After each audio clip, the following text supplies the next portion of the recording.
Hello guys, welcome to our channel. இன்றைக்கி நம்ம Una and the haunted cars ஸ்ப்ரிங்கில் season 1 episode 8 தான் பார்க்க போகிறோம். அதுக்கு முன்னாடி புதுசாக வந்துருக்கிறவங்க லைக் அண்ட் சப்ஸ்கிரைப் பண்ணிட்டு பாருங்க. சரி, வாங்க டேரெக்டாக வீடியோக்குள்ள போயிடலாம். போன எபிசோட் எண்டிங்கில் இருந்து காமிக்கிறாங்க. ஹீரோ அவங்க பிடிச்சி வச்சுட்டு இருக்காங்க. அப்போ ஹீரோ அந்த பிளாக் டீமன் கார்ட்டை கேட்குறான், யூனா ஒரு பெயின் தெரியுமில்ல, அப்போ எப்படி அவளை கல்யாணம் பண்ணுவேன்னு கேட்குறான். அதுக்கு அந்த பிளாக் டீமன் கார்டும், எங்களுடைய முன்னோர்களில் பல பேர் இந்த மாதிரி தான் கலப்பு திருமணம் பண்ணியிருக்காங்க, அதனால எனக்கு இது ஒரு பெரிய பிரச்சனையாக இருக்காதுன்னு நான் சொல்கிறான். நான் ஒரு விஷயம் கேள்விப்பட்டேன், நீனும் யூனாவும் நைட் ஆனால் செக்ஸை ஏதோ பண்ணிக்கிட்டு இருப்பீங்களாமே, அது உண்மையா? அப்படி அவங்க ரெண்டு பேத்துக்குள்ள எவ்வளோ தூரம் பேருக்கு அப்படி எதுவும் நடக்கலன்னு ஹீரோ சொன்னா இப்பதான் அவனுக்கு சந்தோஷமா இருக்கு. இப்பதான் ஹீரோ கண்டுபிடிக்கிறான், நானும் இவனாவும் ரொமான்ஸ் பண்ணிருப்போம் அப்படின்னு சொல்லிட்டு கவலைப்படுறானா, இதை வச்சு இவனை தோக்கடிக்க வாய்ப்பு இருக்கு அப்படின்னு ஹீரோ நினச்சிக்கிறான். ஹீரோ அப்படி நினச்சிட்டு இப்போ வெளியில், ஆமாம் நானும் இவனாவும் அந்த ஒரு விஷயத்தை தவிர மற்ற எல்லாமே பண்ணியிருக்கோம். என்ன சொல்கிற, அதுக்கு வாய்ப்பே இல்லைன்னு?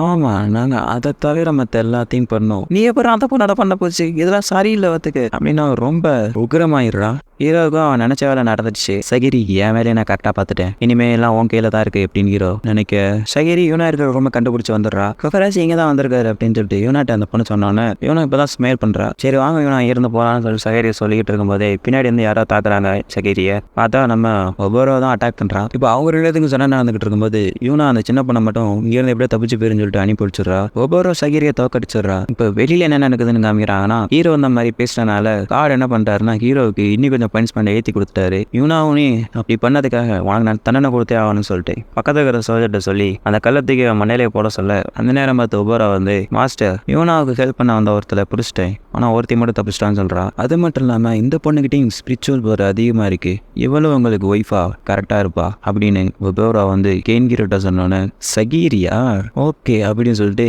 சகீரியா அவன் பார்க்குறான். பார்த்துட்டு அவனுக்கு பிடிச்சிருக்கு, ஓகே அப்படின்னு சொல்கிறான். ஒழுங்கா மாதிரியா யூனாவையும் சகீரியும் விட்டுருன்னு சொல்லிட்டு ஹீரோ சொல்கிறான். அதுக்கு சோல்ஜர்ஸ்லாம் எவ்வளோ தைரியம் இருந்தால் நீ என்னோட மாஸ்டரை எதிர்த்து பேசுவேன்னு சொல்லிட்டு ஹீரோவை ரொம்ப கொடுமை பண்ணுறாங்க. இதை பார்த்துட்டு யூனா, தயவு செய்து இவங்க ரெண்டு பேர்த்தையும் விட்டுரு, நான் உன்னை கல்யாணம் பண்ணிக்கிறேன் அப்படின்னு சொல்லிட்டு சொல்கிறா. இதுவும் நல்ல முடிவாக தான் தெரியுது. அதனால நான் இப்போ என்னோட தீர்ப்பு கொடுக்க வேண்டிய நேரம் அப்படின்னு நான் சொல்ல வர, ஹீரோ நடுவில் வந்து, நானும் யூனாவும் ட்ரெஸ்ஸே இல்லாமல் குளிச்சிருக்கோன்னு சொல்கிறான். அதுவும் ட்ரெஸ்ஸே இல்லாமல் அப்படின்னு இதை கேட்டோன்னா டிராகன் கார்டு ரொம்ப கோவமாயிட்டு அவரோட முழு பவரில் ஹீரோ அட்டாக் பண்ணுறான். ஹீரோ பறந்து போய் விழுகிறான். டீமன் கார்டு நான் அடிச்சடியிலேருந்து அவன் தப்பிக்க வாய்ப்பே இல்லைன்னு சொல்லிக்கிட்டு இருக்க, ஹீரோ மறுபடியும் கீழே இருந்து எந்திரிக்கிறான். நீ மனசுனானே எனக்கு ஆச்சரியமா இருக்குன்னு கார்டு இப்போ சண்டை போகிறதுக்கு ரெடியாக இருக்காங்க. ஹீரோ அவருடைய ஸ்பிரிட் பவரை யூஸ் பண்ணி ஒரு பஞ்சு விடுறான். இதில் அந்த டிராகன் கார்டு வீட்டையே உடச்சிட்டு போய் விழுகிறான். இதை எல்லாரும் சுற்றி இருக்கிறவங்கலாம் ஆச்சரியமா பார்க்குறாங்க, எப்படி ஒரு மனுஷனால ஒரு கார்டை தோக்கடிக்க முடிஞ்சு அப்படின்ட்டு. இப்போதான் ஹீரோ ஒன்று சொல்கிறான், நான் சின்ன வயசுல இருக்கும்போது ஒரு பயங்கரமான ஸ்பிரிட் மீடியா ஆவியை பண்ணிச்சு, ரொம்ப கொடூரமா எனக்கு ட்ரைனிங் கொடுத்தாரு, கடைசியில் எனக்கு இந்த மாதிரி ஒரு அவுட்புட் கிடைச்சிருக்குன்னு ஹீரோ சொல்றான். ஆனா என்னால பண்ண முடியாத ஒரே விஷயம், பொண்ணுங்களை அடிக்க முடியாது, அவ்வளவுதான்.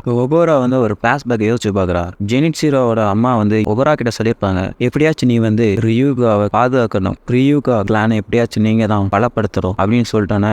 ஒபோரா இதை யோசிச்சு பாக்குறா. இப்போ கொகராசி வந்து ஒழுங்கா மாதிரியா யூனாவையும் சகிரியும் என்கிட்ட திரும்பி கொடுத்துருங்க அப்படின்னு கேட்க, சோல்ஜர்ஸ் எல்லாம் பார்த்து பயப்படுறாங்க. இதை கேட்டுட்டு ஒபோரா, நீங்க போயிட்டு மாஸ்டரை காப்பாத்தீங்க, நான் இவனை பாத்துக்கிறேன் சொல்லிட்டு ஹீரோவோட சண்டை போடுறான். ஹீரோவோட முதுகுல ஒரு ஸ்கிராட்சை போட்டுட்டு, நான் தான் blade of production, the god blade ஒபோரா சொல்ல, நான் ஃபியூச்சரா கொவராசி அப்படின்னு ஹீரோவோட ஸ்பிரிட் பஞ்சை யூஸ் பண்றான். இந்த மாதிரி அவங்களுக்கு இடையில பயங்கரமா சண்டை போய்கிட்டு இருக்கு. ஒரு இடத்துல ஹீரோ கண்டுபிடிச்சிடறான், ஹேய் நீ ஒரு பொண்ணா அப்படின்னு. ஏன் அது உனக்கு முன்னாடியே தெரியாதா? என்ன அவன் ஒரு பொண்ணு கூட தெரியாம சண்டை போட்டுக்கிட்டு இருந்தேன்னு வேணும் சைகரி பார்க்க சாவுடா அப்படின்னு அவ கொவராசி மேல நிறைய கிளாஸோட ஹீரோ தாக்க பிடிச்சிட்டு இருக்கான். ரியூகா கிளானை பலப்படுத்துறதுக்காக அப்படின்னு அவ ஹீரோவை வெட்ட போக, நான்கோ அந்த ஸ்வாட பிடிச்சிடுறா. எல்லாரும் எப்படி இருக்கீங்க? எனக்கே அந்த இடம் சதுர மாதிரியே இருக்கு, எப்படி என்னோட பிளேட கையாலே பிடிச்சா அந்த அளவுக்கு இவ தாங்கானாளா? இப்ப அந்த சின்ன பொண்ணு யூனா கிட்ட வந்து, உங்களை காப்பாத்துறதுக்காக என்னால முடிஞ்ச அளவுக்கு இங்க இருக்கிற சோல்ஜர் கிட்ட இருந்து தப்பிச்சு போய் இவங்க ரெண்டுத்தையும் கூட்டு வந்தேன்னு சொல்றா. இப்போ ஒவ்வொரு நான்காயோட கையில இருந்து பிளேட் எடுத்துட்டு, நீங்க எல்லாருமே வீட்டுக்கு போக முடியாது, நீங்க எல்லாருமே ஜெனிசிரோவுக்கு ஒய்ஃப் ஆக போறீங்கன்னு சொல்றா. ஹீரோ அதை கேட்டு, என்ன நீங்க நினைச்சுக்கிட்டு இருக்கீங்க, பாக்குற பொண்ணு போற ஒய்ஃப்னா அதெல்லாம் முடியாது அப்படின்னு சொல்ல, ரியூகா கிளானை ஸ்ட்ராங் ஆக்கணும்னா இந்த மாதிரி ஸ்ட்ராங்கான ஒய்ஃப்ஸ் இருந்தால் தான் முடியும். உங்களுக்கு நிச்சயமா தெரியுமா, உங்க யூகா கிளானை சண்டை போட்டு தான் ஸ்ட்ராங் ஆக்க முடியும்னு? வேற ஒரு வழி இருக்கும், நம்ம பொறுமையா உட்காந்து யோசிப்போம்னு சொல்றான் ஹீரோ. உங்களுக்கு என்னோட சண்டை தான் போட ஆசைனா வாங்க, நம்ம ரெண்டும் சண்டை போடும், ஆனா சண்டை எதுக்கும் தீர்வாகாது அப்படின்னு ஹீரோ சொல்றான். சண்டை படாம யூகா கிளானை ஸ்ட்ராங் ஆக்க முடியும்னா அதையும் நான் பண்ண தயாரா இருக்கேன். ஒவ்வொரு மனசு மாறின மாதிரி தான் தெரியுது, ஆனா என்னோட மாஸ்டர் நான் எப்படி சம்மதிக்க வைக்கிறதுன்னு எனக்கு தெரியலையேன்னு ஒவ்வொரு சொல்ல, அதுக்கு எனக்கு ஒரு நல்ல பிளான் இருக்குன்னு ஹீரோ சொல்றான். இப்போ ஹியூகா எந்திரிச்சோன்னே அந்த கோகராஷிங்கன்னு கேட்க, நீங்கள் விட்ட பஞ்சான் செத்துட்டான் மாஸ்டர் அப்படின்னு சொன்னானே. என்ன செத்துட்டானோ எனக்கு ஞாபகம் இல்லையே. ஆமாம், நீங்கள் அவங்ககிட்ட அடி வாங்கணும்னா அதையும் சேர்ந்து மறந்துருப்பீங்க அவளை. அது மட்டும் இல்லை, அங்கேயே பாருங்கன்னு சொல்கிறா.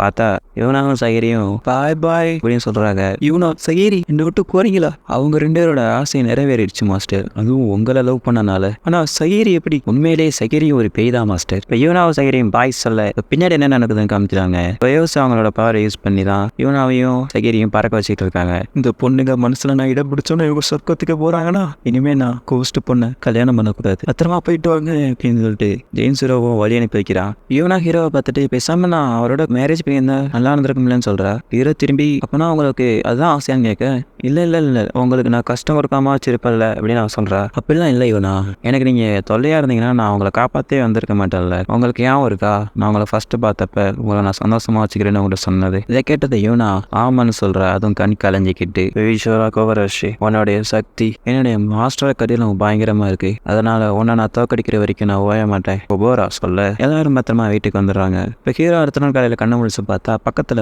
ஒபோரா தூங்கிட்டு இருக்கா. அதுவும் ட்ரெஸ்ஸே இல்லாம. ஹீரோ அதை பார்த்துட்டு வைக்கப்பட்டு நீங்க என்ன பண்றீங்கன்னு அப்படின்னு கேட்கறா. திரும்பி நீங்க ஹீரோ கழுத்துட்டு போக வந்துட்டீங்கன்னு மொத்தமா கேட்க, அது அப்படி இல்லை, டிகோ கிளானை ஸ்ட்ராங் ஆக்கிறதுக்காக உன்னோட சேர்ந்து நான் குழந்தை பார்த்துக்கலான்னு முடிவு பண்ணிட்டேன்னு சொல்றா. இதை கேட்டதும் ஹீரோ யூனாவோ என்னதே குழந்தையான்னு கத்துறாங்க. இதோட இந்த எபிசோட முடிச்சிட்டாங்க. ஓகே கைஸ், அடுத்த ஒரு எபிசோட நான் உங்களை சந்திக்கிறேன். அது வரைக்கும் டாடா பாய்.